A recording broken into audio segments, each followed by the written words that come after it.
हमारा EMI chapter हो गया था, बराबर है, ट्रांसफॉर्मर छोड़ के पूरा ना। ये अगर तुम्हें ऐसा लगेगा कि मुझे आपको लाइव क्लासेस पढ़ाने में कोई दिक्कत है, तो बिल्कुल भी नहीं, गलत फहमी है तुम्हारी ये कि मैं तुम्हें क्यों इस पैटर्न में पढ़ा रहा हूँ। तो सबसे बड़ा रीज़न है इस पैटर्न में पढ़ाने का कि हमारे बोर्ड्स की डेट डिसाइडेड नहीं है। क्लियर, बराबर है। वो कितना लंबा जाएंगे और उतने दिन तक तुम्हें रिवीजन के लिए कोई तो भी मटेरियल लगेगा। जैसे अब जितने जनों के क्लासेस ख़त्म हुए, अब वो टीचर को अगर तुम डबल से बोलोगे कि सर पढ़ाओ, तो क्या वो तुम्हें पढ़ाने वाले हैं? चलो वो पढ़ा भी लेंगे, तो क्या उन्हें पढ़ाने के लिए वो फिजिबल है? नहीं। तो अपन क्या करते हैं कि एंट्रेंस ऑनलाइन लेते हैं, और ये जो क्लास है या बचे हुए जितने भी चैप्टर्स है केमिस्ट्री एंड फिजिक्स के, इसे इस पैटर्न में पढ़ते, सो दैट होगा कैसे कि आप ये कभी भी देख सकते, मतलब हर जन अपने हिसाब से तैयारी कर सकता, अगर उसे सच में ईमानदारी से पढ़ना है। तो अपडेटेड रहना है तो मैं जो रोज़ के रोज़ पोस्ट करूँगा, तुम रोज़ के रोज़ देखो, तुम्हारा मेरे साथ सिलेबस हो जाएगा। क्लियर। और ये सारे टॉपिक अपन एंट्रेंस में डिस्कस करते, केमिस्ट्री भी चालू करता मैं सोमवार से। क्लियर, क्लियर है। तो देखो चैप्टर का नाम क्या है? चैप्टर का नाम है अल्टरनेटिंग करंट। क्या चीज़? क्या चीज़? अल्टरनेटिंग करंट, सही है। अब अल्टरनेटिंग करंट क्या है? अगर इसका सिलेबस देखा जाए तो क्या है वह अल्टरनेटिंग करंट? वैसे कैसे होता था, ये जो चैप्टर है ये मोस्टली मैं एक दिन में पढ़ाता था। कैसे? तो मैं इसे सुबह पढ़ाता था 5 घंटे हर बार, और शाम को पढ़ाता था 4 घंटे एंट्रेंस के क्लास में। अब मोस्टली ट्राई करता था कि ये सैटरडे को है, जिस दिन एंट्रेंस ना रहे, तो ये चैप्टर हमारा एक ही दिन में ख़त्म होता था। अब जो तुम्हारा इस साल का एसी है, मतलब ये ईएमआई का ही एक्सटेंडेड पार्ट है वैसे हमारे टाइम पे, या फिर मैं जो लास्ट ईयर तक पढ़ रहा था, ये ईएमआई का पार्ट हुआ करता था। तो ईएमआई के 3 पार्ट हुआ करते थे। एक खुद EMI, that is a electromagnetic induction, दूसरा is a AC, and the third is a circuit theory, जो अपन ने पहले ही ईएमआई में डिस्कस करा है ये सब कुछ। क्या? Circuit theory. तो अब इन्होंने क्या कर दिया है, इसे अलग कर दिया, क्योंकि इसका स्कोप कम न हो, क्योंकि लास्ट ईयर तक ईएमआई का स्कोप कम था, मतलब वो सारी चीज़ें मैं पढ़ाता था बट वो सारी सिलेबस में नहीं थी। तो वो कैसा हो जाता था कि बच्चों के लिए वो एक्स्ट्रा टॉपिक हो जाते थे। जैसे मोशनल ईएमएफ, रोटेटिंग कॉइल, सिर्फ हमें ट्रांसलेशनल कॉइल थी लास्ट ईयर तक। उसके बाद कपलिंग वगैरह, इंडक्टर्स वगैरह, इंडक्टर का कॉम्बिनेशन वगैरह, ये सब हमें सिलेबस में नहीं था। सिर्फ बैक ईएमएफ, म्यूचुअल इंडक्शन, बात खत्म, और अल्टरनेटिंग करंट चालू हो जाता था। तो इस साल कैसा किया उन्होंने, ईएमआई थोड़ा बड़ा कर दिया, सारे एक्स्ट्रा टॉपिक अंदर लिए, और उसका चैप्टर बना ईएमआई, एंड दूसरा चैप्टर बनाया अल्टरनेटिंग करंट, जिसमें हमें alternating current and alternating current with a circuit theory. मतलब सर्किट थियरी क्या है? तो circuit theory is a electrical circuit of AC. Alternating current के सर्किट जो हमें पहले डीसी के थे, 10वीं तक हम डीसी में नहीं रेजिस्टेंस लगाते थे, करंट फ्लो कराते थे, एक पोटेंशियल डिफरेंस लगाते थे, एक बैटरी लगाते थे। ये तुम्हें 10वीं तक पढ़ाया जाता ना, अब तो ये 9वीं में ही पढ़ाया जाता। ऐसी एक बैटरी हुआ करती थी, ऐसा एक रजिस्टर हुआ करता था, बराबर है। फिर इससे क्या पास होता था? इससे करंट पास होता था, ठीक है। फिर इससे करंट पास हुआ कि इससे क्या रहता था? रेजिस्टेंस रहता था। तो बैटरी क्या लगाती थी? तो बैटरी ईएमएफ लगाती थी, बट उसका इंटरनल रेजिस्टेंस, तो यहाँ पे क्या डेवलप होता था? यहाँ पे पोटेंशियल डिफरेंस डेवलप होता था, V। ठीक है, ठीक है, that is what V is equal to what, I into R। Resistance के कॉम्बिनेशन किए तो रेजिस्टेंस बढ़ भी सकता था, कम भी हो सकता था। यहाँ तक हमने सब देखा था लास्ट ईयर। अब उसी तरीके से यहाँ पे बैटरी की जगह हम एक नया डिवाइस लगाएंगे, और यहाँ पे जो सप्लाई होगा वो अल्टरनेटिंग सप्लाई होगा। अब अल्टरनेटिंग सप्लाई मतलब क्या, वो हमें समझे, और फिर हम सर्किट बनाएंगे। तो रेजिस्टेंस, जब डीसी करंट होता है ना, तो डीसी करंट के लिए इंडक्टर भी एक रेजिस्टेंस ही होता है, क्योंकि वो करंट क्या नहीं होता, फ्लक्चुएट नहीं होता। करंट फ्लक्चुएट नहीं हुआ तो बैक ईएमएफ नहीं लगता, बैक ईएमएफ नहीं लगता तो इंडक्टर ईएमएफ इंड्यूस नहीं कर सकता, बराबर है। तो इंडक्टर करंट को अपोज नहीं कर सकता, तो इंडक्टर सिर्फ कौन से करंट को अपोज कर सकता? अल्टरनेटिंग। ये तो सही है, ये तो सही है, बराबर है। तो इंडक्टर का इंडक्टेंस तो डीसी को नहीं लगता, तो डीसी को सिर्फ उसका क्या लगता, रेजिस्टेंस, बराबर बराबर। बट वही जब एसी की बात आती है तो एसी को रेजिस्टेंस भी लगेगा क्योंकि वो फ्लो होने को अपोज करेगा, प्लस इसे इंडक्टेंस भी लगेगा क्योंकि वो भी फ्लो होने को अपोज करेगा। ठीक है, ठीक है क्या, ठीक है। तो प्लस डीसी जो था वो कैपेसिटर के थ्रू फ्लो नहीं कर सकता था। अगर अपन ने डीसी सप्लाई किया तो कैपेसिटर के थ्रू फ्लो नहीं कर सकता था। क्यों? क्योंकि उसके लिए सर्किट कंप्लीट होना चाहिए, और कैपेसिटर सर्किट को ब्रेक करके रखता है। सही है क्या? तो यहाँ से करंट, नो करंट। कब? जब बात डीसी की है। बट वही जब बात एसी की आती है तो तुम्हें ऐसे दिखेगा कि एसी करंट कैपेसिटर से पास हो सकता है। अब वो क्यों होता, कैसे होता, वो तो मैं तुम्हें पढ़ाऊंगा।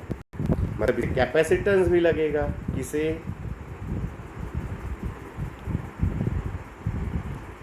किसे,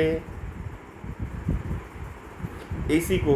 क्योंकि कैपेसिटेंस में जब कैपेसिटी जनरेट हो जाती तो उसमें अपोजिट पोटेंशियल्स डेवलप होते, बराबर है, जिसकी इंड्यूस इलेक्ट्रिक फील्ड हमारे अप्लाइड इलेक्ट्रिक फील्ड को अपोज करती, मतलब ये भी अपोज करेगा।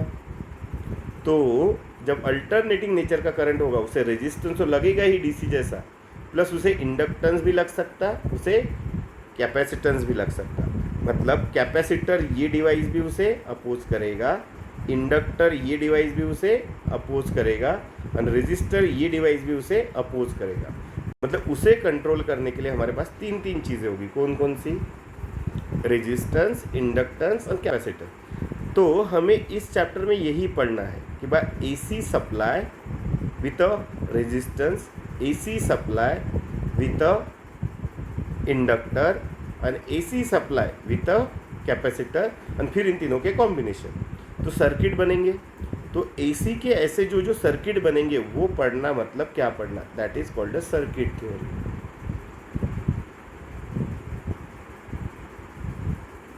क्लियर? सर्किट थ्योरी समझी क्या? पक्का? तो ये तो तुम्हारा हो गया सर्किट थ्योरी, ये तुम्हारा कंप्लीट है। बट ये जो करंट फ्लो होगा जिसे तुम्हें पढ़ना है ऐसे सर्किट्स में, ईएमआई ने जिसे जनरेट किया वो करंट अल्टरनेटिंग नेचर का होता है। तो अल्टरनेटिंग नेचर का होता है मतलब क्या, या वो क्यों अल्टरनेटिंग नेचर का है, ये तुम्हें पढ़ना पड़ेगा। आया ना?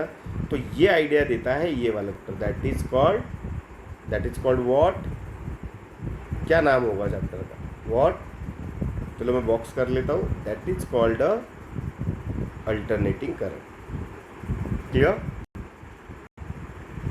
क्लियर है? क्लियर है क्या? पक्का? कोई दिक्कत है इतने टॉपिक में? चलो आगे बढ़े। आगे बढ़ते हैं एक करके। हाँ, तो सबसे पहले बात है सिलेबस, किसका सिलेबस? द अल्टरनेटिंग करंट का। चलेगा? पहले अपन हेडिंग डाल लेते हैं।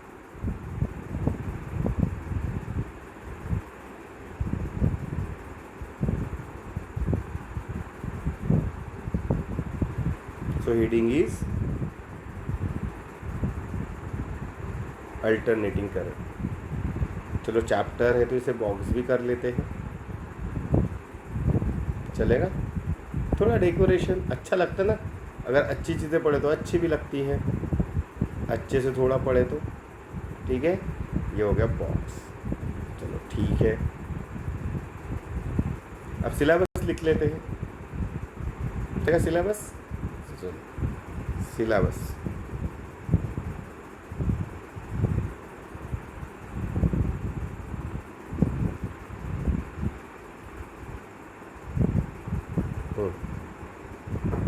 सबसे पहले 2 मिनट्स सिलेबस।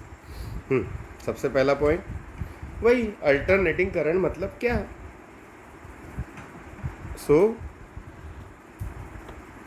सबसे पहले कंसेप्ट ऑफ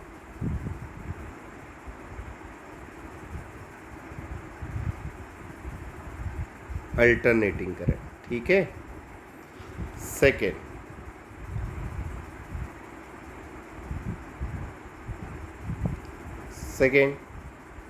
तो सेकेंड पॉइंट क्या है, तो सेकेंड पॉइंट है दैट इज डिफरेंस काय का बिटवीन AC एंड DC कि बा AC में DC में क्या फ़र्क होता है। फिर उसके बाद पढ़ाया जाएगा कि जैसे DC करंट कौन देता, बैटरी। तो हम इलेक्ट्रोमैग्नेटिक इंडक्शन से जो करंट बनाते वो पहले तो मैं प्रूव कर दूंगा कि वो AC है, वो तो मैं स्टार्टिंग में अभी कर दूंगा, उसका प्रूफ बाद में लिखेंगे, बट स्टार्टिंग में मैं प्रूव कर दूंगा, ठीक है। ठीक, ये तुम्हें पूरा लिखना है चैप्टर बाय द वे मेरे साथ, इसे ये मैं लिख के भी दूंगा, ठीक। सो ये वाला जो चैप्टर है कि वह अल्टरनेटिंग, तो फिर AC DC का डिफरेंस हो जाएगा। तो उसके बाद क्या कि वो वाला डिवाइस जो इसे जनरेट करता है that is called a generator, बराबर। तो अपन काय की आइडिया लेंगे, जनरेटर की। ये जनरेटर इस साल गलती से बोलो या फिर जानबूझ के की गई गलती बोलो, क्योंकि पागल लोग हैं सारे, कौन से इसमें दिया है, EMI में दिया है, EMI प्रोसेस यूज होती है इसलिए। तो फिर जनरेटर, ठीक है। उसके बाद पढ़ाया जाएगा तुम्हें इक्वेशन बोलो या डेरिवेशन बोलो, equation of AC। Equation of AC होने के बाद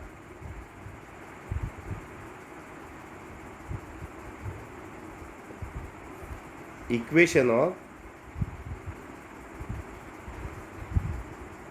अल्टरनेटिंग EMF बताया जाएगा, क्योंकि एक AC सप्लाई अगर बनाना है तो एक पोटेंशियल डिफरेंस है, एक करंट, ठीक है। इसके लिए अपन एक जो सर्किट की हेल्प लेंगे वो प्योरली रेजिस्टिव सर्किट होगा, मतलब जो उसमें से रेजिस्टेंस अपन लगाएंगे तो इन दोनों का रिलेशन हमें मिल जाएगा। ओम्स लॉ ही कहता है कि अगर आपको पोटेंशियल डिफरेंस एंड किसका रिलेशन होना है, EMF potential difference and current का, तो तुम्हें रेजिस्टेंस लगा के देखना होगा। तो एक सर्किट तो अपन पढ़ भी लेंगे यहाँ पे, AC विथ अ रेजिस्टर, यहाँ पे चैप्टर खत्म। तो इसमें सिर्फ एक दो चीज़ें और बतानी है, मतलब क्या क्या, वैसे तो चैप्टर खत्म हो जाएगा। यहाँ पे बताया जाएगा तुम्हें कि जो करंट है अल्टरनेट, ठीक है, मतलब मैं जनरेट करके बताऊंगा, तो यहाँ पे एक एक्स्ट्रा टॉपिक रहेगा यहाँ पे कि जब मैं करंट जनरेट करूँगा तो वो करंट ना अल्टरनेटिंग नेचर का होगा। ये दोनों होने के बाद, हाँ, ये टॉपिक जनरेटर में, तो वो जो अल्टरनेटिंग करंट होगा अगर उसका अपन डायरेक्ट मतलब वो हर टाइम पे क्या होगा, फ्लक्चुएट होगा। तो अगर मैं उसकी एवरेज वैल्यू निकालूँ तो मैं एवरेज कैसे निकालूंगा, सारे करंट की सम करूंगा और उसे टोटल नंबर से डिवाइड कर दूंगा कि जितने टाइम वो फ्लक्चुएट हुआ वो वैल्यू और कितने टाइम फ्लक्चुएट हुआ वो, तो उन सब वैल्यूज की addition divided by that total number. तो मुझे ऐसा दिखेगा कि अगर मैं डायरेक्ट एवरेज निकालूँ तो एवरेज अल्टरनेटिंग करंट आएगा 0। तो इसकी एवरेज निकाल के लिए अपन वही वो याद है तुम्हें, काइनेटिक थ्योरी ऑफ गैसेस में भी ऐसा हो रहा था कि वेलोसिटी 0 हो रही थी, तो अपन उसका एवरेज कौन से मेथड से निकालते थे, RMS मेथड से। तो यहाँ पे अपन कौन सी मेथड यूज़ करेंगे, that is a RMS method. So उसे कहेंगे हम RMS करंट और RMS value of alternating current that is a AC, बराबर है। तो ये RMS value of AC plus RMS value of EMF भी देखेंगे अपन इक्वेशन के बाद।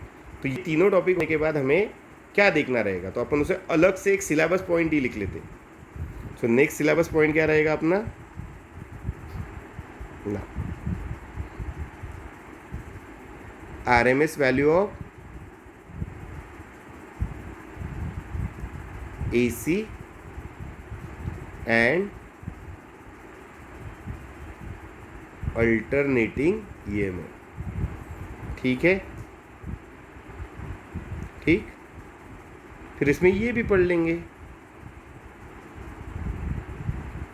इंपॉर्टेंस ऑफ आरएमएस वैल्यू, ठीक। फिर मैं ये भी बताऊंगा कि अपने घर को जो डीसी सोर्स आता है, बराबर है, तो वो डीसी नहीं है, वो एसी है। वो क्या नहीं है, वो डीसी नहीं है, वो कौन सा है, एसी है, बराबर, बराबर। तो वो एसी को अपन डीसी जैसे कैसे कैलकुलेट करते हैं कि समझो मेरे घर को टीवी लगी है, इतना करंट जा रहा है, तो वो अपन फिक्स करंट पकड़ते, वो चेंजिंग करंट रहता, अपन उसकी एवरेज वैल्यू पकड़ते, बट एवरेज तो जीरो आता, तो अपन एवरेज आरएमएस मेथड से निकाली हुई वैल्यू पकड़ते, मतलब वो आरएमएस वैल्यू से सारे कैलकुलेशन होते, ये अपन वहाँ पे पढ़ेंगे, क्लियर। सो अपन उसके लिए आइडिया लेंगे डोमेस्टिक सर्किट की अपनी,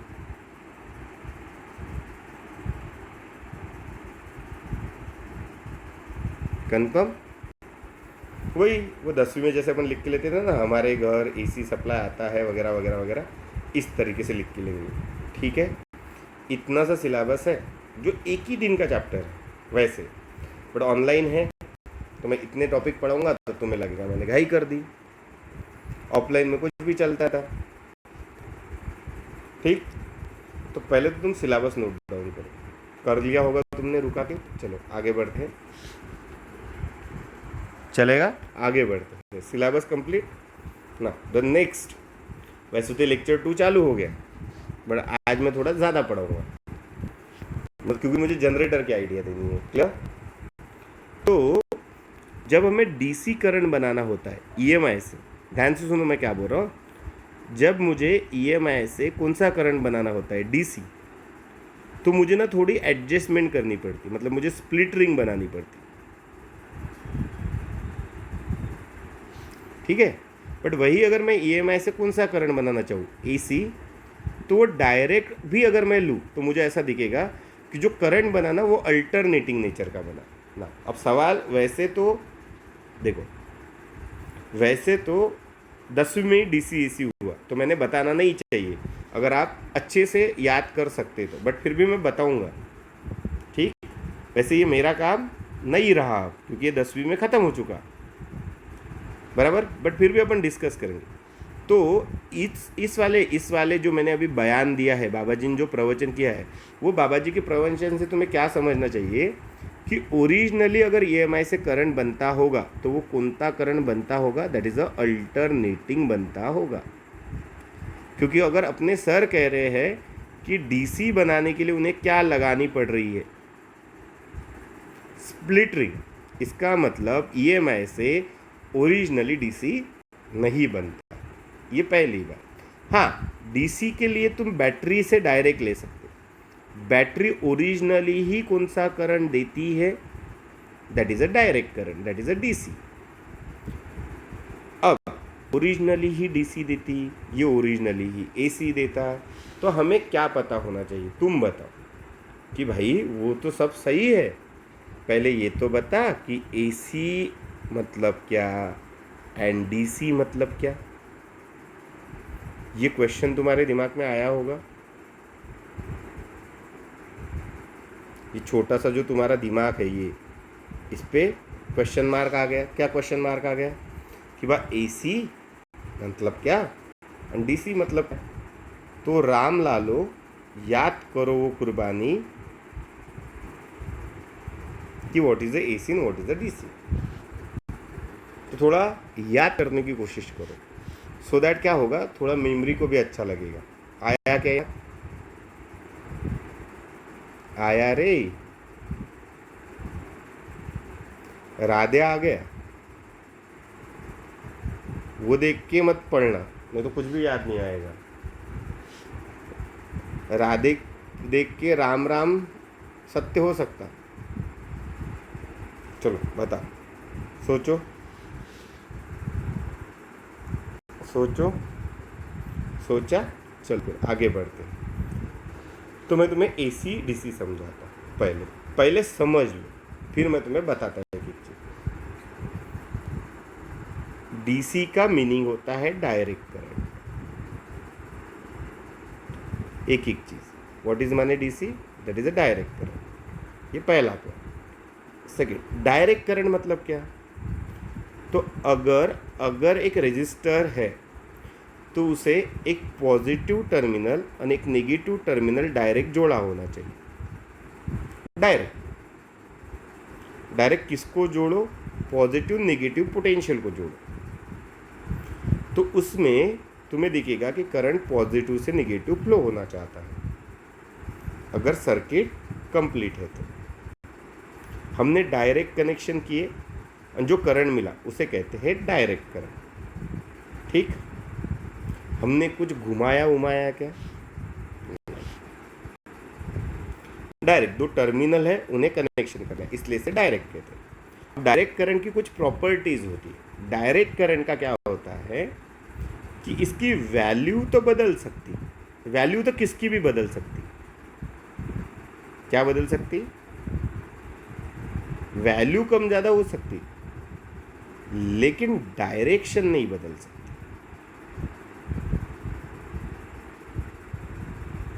क्योंकि ये डायरेक्ट नॉट चेंजेस, क्योंकि ये डायरेक्ट टर्मिनल्स को कनेक्ट होता है। तो जब इससे करंट फ्लो होगा तो एक टर्मिनल से दूसरे टर्मिनल, कौन से टर्मिनल से कौन से टर्मिनल, तो पॉजिटिव टू निगेटिव, ये फिक्स हो जाएगा। क्योंकि पॉजिटिव टर्मिनल हाई पोटेंशियल होगा और ये लो होगा। जब इसका पोटेंशियल खत्म हो जाएगा पॉजिटिव, और इसका उसी टाइम अगर इसका पॉजिटिव खत्म हुआ तो चार्ज क्रिएट या डिस्ट्रॉय नहीं हो सकता। इसका मतलब ये पॉजिटिव यहाँ गया, यानी पॉजिटिव यहाँ गया तो यहाँ का खत्म होकर ज़ीरो, तो ये यहाँ पहुँच गया तो इसे न्यूट्रल करके ज़ीरो, तो दोनों क्या हो जाएंगे? ज़ीरो। पोटेंशियल डिफरेंस गायब, करंट गायब। तो करंट तो फ्लो होगा तो हमेशा एक ही डायरेक्शन में, from high potential to low. ये समझा? ये समझा? अब ये समझा था कि वैल्यू कैसे चेंज हो सकती है। तुम बटन चालू बंद करो तो करंट कितना होगा? ज़ीरो, फिर मैक्सिमम। अरे हाँ या ना? समझो यहाँ पे एक पंखा लगा है, ये पंखा हो गया तुम्हारा। समझो इसे एक सर्किट लगा है, बैटरी या बल्ब समझो, इट इज़ अ बल्ब। तुमने बटन चालू की, करंट फ्लो हुआ, बल्ब जला। तुमने बटन बंद की, बल्ब बंद हुआ। फिर से तुमने बटन दबाई, करंट चालू हुआ, बल्ब चालू हुआ। पर करंट हमेशा इधर से ही जाएगा, ये अगर पॉजिटिव है, ये अगर निगेटिव है। ऐसा नहीं होगा कि तुमने चालू किया तो करंट इधर से गया, फिर तुमने चालू किया तो करंट इधर से गया। ऐसा होगा क्या? ये जो इसका ओरिजिन है, कौन? बैटरी। तो बैटरी ने हमेशा करंट किधर से भेजा? समझो ये इसकी लेफ्ट साइड है तो लेफ्ट से राइट ही भेजा, that is the positive terminal to negative ही भेजा। कभी पॉजिटिव टू निगेटिव, कभी निगेटिव टू पॉजिटिव, ऐसा भेजा क्या? नहीं। मतलब उसने क्या नहीं चेंज की? डायरेक्शन। अगर ऐसा करंट है तो नो डाउट वो किसके जैसा करंट है? जैसे बैटरी भेजती है। बैटरी कैसे भेजती है? डायरेक्ट कनेक्शन जैसा। तो डायरेक्ट कनेक्शन से भेजती है, मतलब तो ऐसा कोई भी करंट अब जो डायरेक्शन नहीं चेंज करेगा वो बैटरी जैसा काम होगा वहाँ पे। जैसे बैटरी में डायरेक्ट कनेक्शन होते हैं तो it is like a direct current. तो उसे कौन से करंट्स कहा जाएगा? Direct current, that is a DC. Value तो किसकी भी कम ज़्यादा हो सकती है कि नहीं? वैल्यू तो किसकी भी कम ज़्यादा हो सकती है ना। बैटरी अलग अलग लगाओ तो वैल्यू कम ज़्यादा होगी, है कि नहीं? है कि नहीं? होगी, 100% होगी। बट बैटरी कोई भी लगाओ, हर बैटरी में डायरेक्शन नहीं बदलेगी। हर बैटरी में करंट कैसा फ्लो होगा? हर बैटरी में, that is from positive to negative. अगर उसके पॉजिटिव पॉइंट का नाम हर एक बैटरी का ए देना है और निगेटिव का बी देना है तो करंट हमेशा तुम्हें कहाँ से कहाँ देगा? ए टू बी। ऐसा नहीं दिखेगा कि कोई बैटरी में बी टू ए आ रहा है। सही है? सही है? मतलब डायरेक्शन फिक्स्ड है। काय में? ये बैटरी वाले डायरेक्ट जॉइनिंग ऑफ करंट में, जो डायरेक्ट जॉइनिंग से मिलता है। तो जो डायरेक्ट जॉइनिंग से मिलता है उसे कौन सा करंट कहते हैं? That is a direct current. बराबर है? जैसे जोड़े वैसे करंट मिलेगा। कंफर्म? इसके दो सोर्स है, एक दैट इज अ बैटरी और दूसरा electromagnetic induction with a split ring. वो मोटर में होती थी ऐसे दो टुकड़ों वाली। तो तुम कौन सा करंट ऑब्टेन कर सकते एक डायरेक्शन में, ठीक है। तो इसके ग्राफ कैसे बन सकते, अगर तुम किसके ग्राफ ड्रॉ करोगे, डीसी के, तो डीसी के ग्राफ ऐसे बन सकते। समझो ये एक्सिस है, ये एक्स, ये वाई, एक्स पे टाइम, वाई पे करंट। तो एक तो टाइम के साथ करंट की वैल्यू भी नहीं बदलेगी, डायरेक्शन भी नहीं, तो करंट ऐसा जाएगा, ठीक है, ठीक है, मतलब करंट ऐसा गया। अब दूसरी कंडीशन में क्या हो सकता है, ये बाउलो समझना, दूसरे कंडीशन में क्या हो सकता है कि करंट ए टू बी जा रहा, बट ए टू बी कैसे जा रहा, ए टू बी ज़ीरो हो रहा, फिर ए टू बी मैक्सिमम हो रहा, फिर ज़ीरो हो रहा, तो ये ज़ीरो वैल्यू है। मतलब ए टू बी जा रहा, ए टू बी जा रहा मतलब करंट की एक ही डायरेक्शन है, दैट इज़ अ पॉजिटिव। मतलब मैं सर्किट ड्रॉ कर दूँ क्या, चलो मैं सर्किट ड्रॉ करता। समझो ये बल्ब है, यहाँ पे बैटरी है, ठीक। तो करंट तो ऐसे ही फ्लो होगा, ऐसे ही, सिर्फ कैसे फ्लो हो रहा है, कभी 0, कभी 10, कभी 0, कभी 10, ठीक है। ऐसा समझो, उसने क्या नहीं बदली, डायरेक्शन नहीं बदली, चलेगा। तुम बटन चालू बंद कर रहे हैं, तो तुम्हें ग्राफ कैसे मिलेगा, तो स्टार्टिंग में 0, फिर एक वैल्यू। मैं ग्राफिकल समझा रहा हूँ, ऐसा कोई नहीं करता रियलिस्टिक लाइफ में। कोई ऐसा करेगा कि बटन चालू बंद, बट ऐसा समझो तो करी लॉजिकली। तो ये गया, ये यहाँ तक गया, ठीक। फिर 0 कर दिया बटन बंद करके, फिर बटन चालू कर दी, फिर 0 हो गया, फिर बटन चालू कर दी, बराबर, बराबर क्या। तो ये जो करंट मिला, ये भले ही तुम्हें फ्लक्चुएट होते हुए दिख रहा है, बट फ्लक्चुएट तुम बटन से कर रहे हो, but it is not a AC, it is also what, DC, बराबर, बराबर, क्योंकि इसकी डायरेक्शन नहीं बदली। बट अगर तुमने यहाँ पे ऐसा सप्लाई लगा दिया गलती से, ऐसा कैसा कि देखो पहले आधे साइकिल के लिए करंट इधर, फिर आधे साइकिल के लिए करंट इधर, मतलब समझो तुम 4 मिनट करंट फ्लो कर रहे हो। कितने मिनट, 4 मिनट। तो 2 मिनट के लिए इधर से और 2 मिनट के लिए इधर से। तो इसका ग्राफ कैसे आएगा, मतलब मैं AC के ग्राफ बाद में बताता, पहले एक इसलिए समझा दे रहा हूँ कि तुम्हें डिफरेंस समझो। तो समझो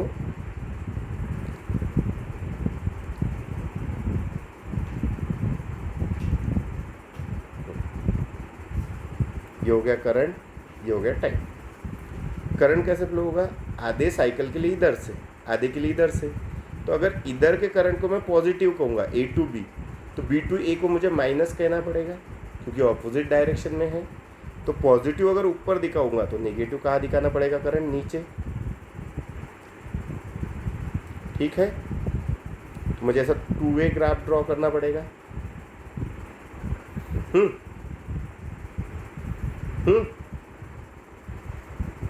अब कौन से करंट के फायदे ज़्यादा है, बना दोनों सकते हैं, फायदे किसके ज़्यादा है अपन बाद में देखते, पहले समझ लेते, ठीक है। अब इसका ग्राफ बनाते।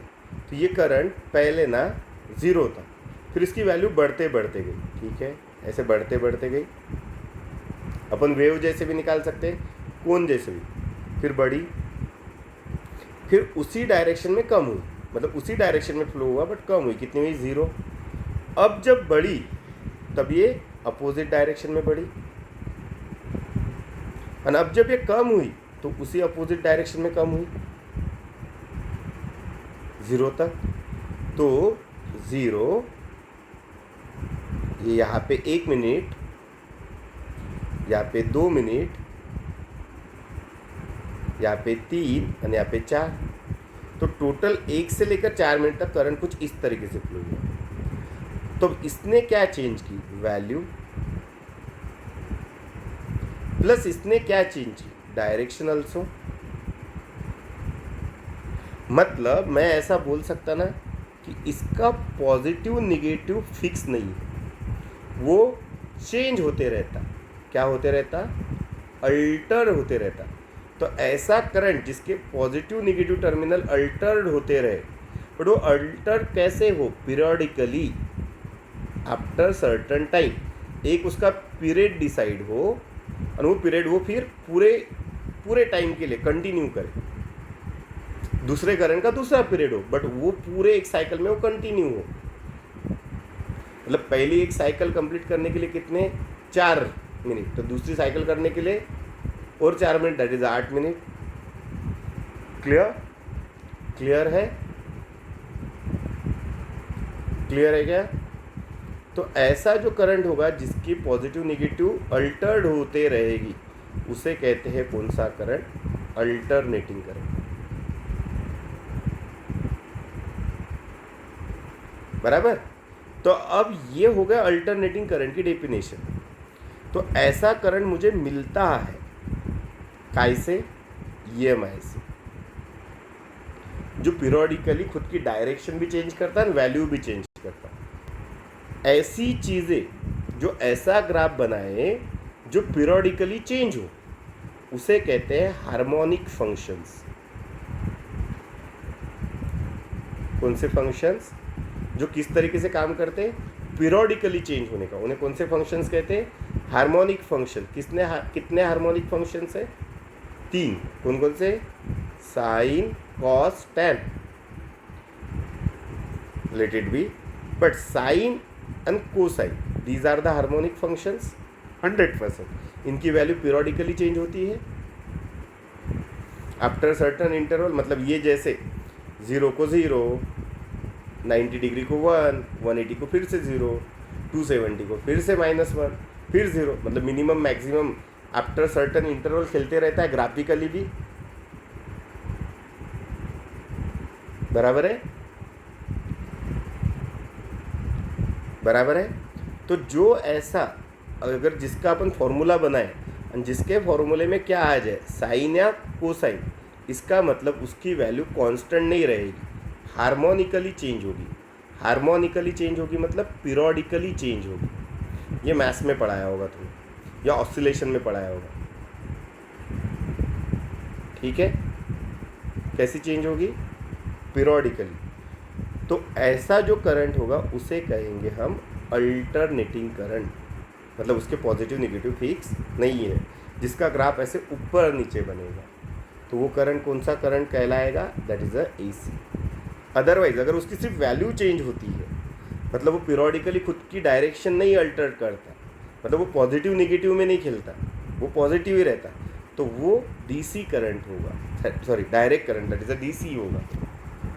क्लियर? तो ये ग्राफ काय का बन गया? DC का। क्लियर है? क्लियर? AC के बारे में तो अब बाद में बताऊंगा। कंफर्म?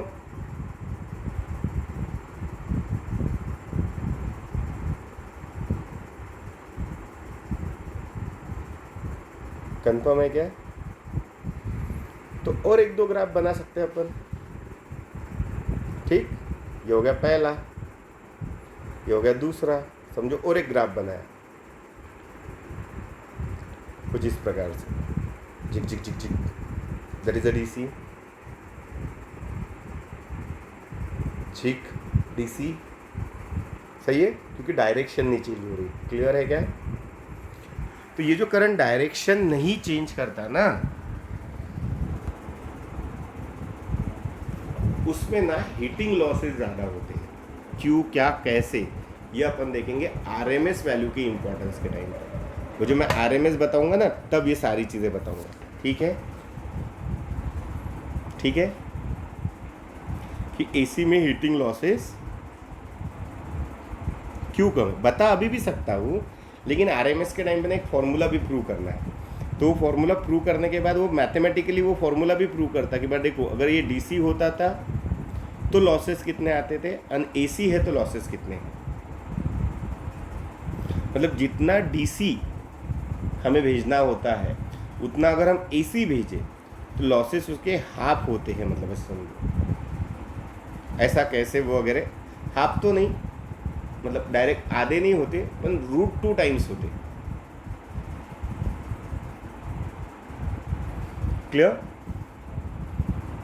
क्लियर। तो जब अपन करंट को यूज नहीं करते, फ्लो करना चाहते, सिर्फ क्या करना चाहते हैं, फ्लो, तो फ्लो करते टाइम तो एसी बहुत बेहतरीन चीज़ है, क्योंकि एक तो इसकी हीटिंग लॉसेस बहुत कम है, तो अपन इसकी हाई वैल्यू भी फ्लो करवा सकते। ये हाई वैल्यू में जितने लॉसेस देगा उतना तो डीसी लो में ही देगा।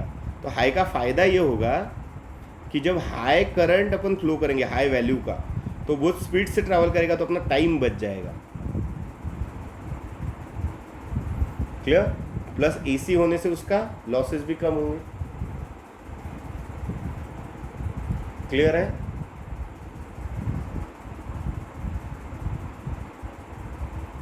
ग्राफ समझा क्या डीसी का, एसी क्या माने समझा, दोनों करंट समझे। अब उसके लॉसेस वगैरह कैसे कम है, इस साल वो डिफरेंस नहीं लिखना है 10वीं वाला, तो वो क्वेश्चन में लास्ट में करोगे या पहले करो, कोई दिक्कत नहीं है। अब आगे, अब जो ये एसी करंट जो डिवाइस, मतलब अल्टरनेटिंग करंट जो डिवाइस बना था उसे कहते हैं जनरेटर। जनरेट मतलब प्रोड्यूस करना। तो जनरेटर क्या है, generator is a device which generate, बराबर है। हमें पढ़ना है electric generator. What is the electric generator, जो इलेक्ट्रिसिटी जनरेट करेगा। तो device which generate electric current, ठीक है, ठीक है, इतना समझा। सो इलेक्ट्रिक करंट जनरेट करता है, ये तो एनर्जी है।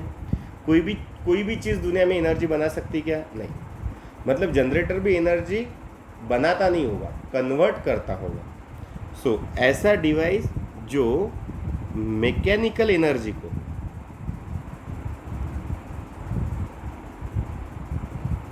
काय में कन्वर्ट करता, इलेक्ट्रिकल एनर्जी में, ठीक है।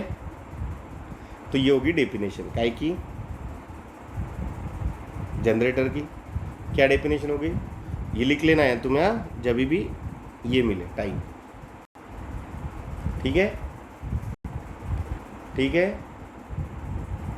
देखो मैंने डीसी एसी सबकी डेफिनेशंस बोली,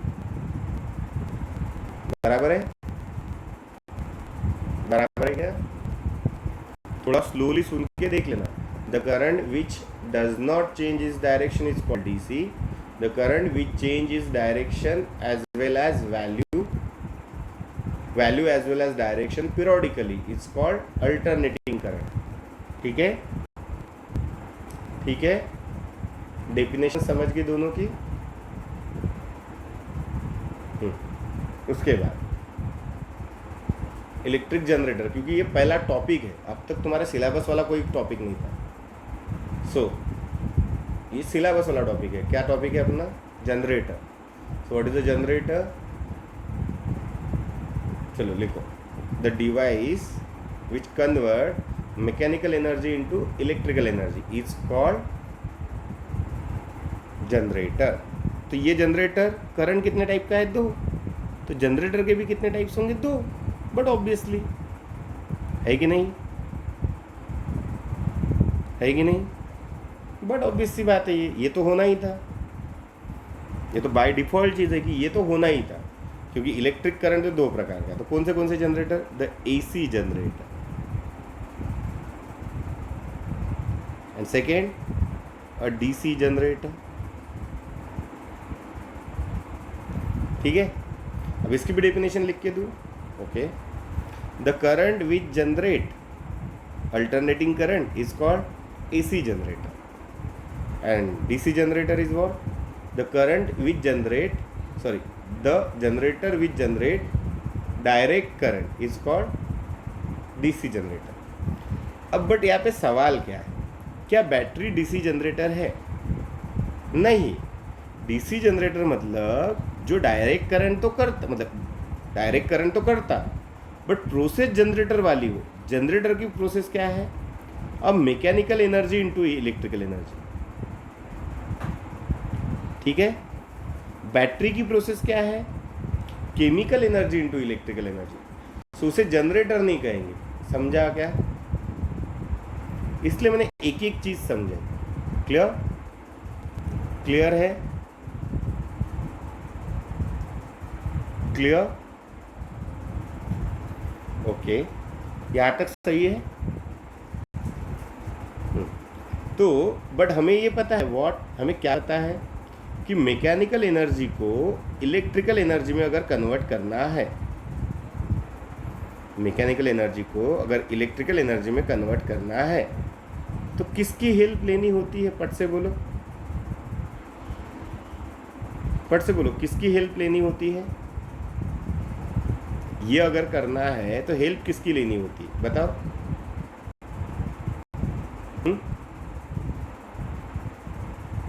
बताओ ना, किसकी हेल्प लेनी होती है? क्या नाम है उस प्रोसेस का? So that process is called electromagnetic induction. Correct?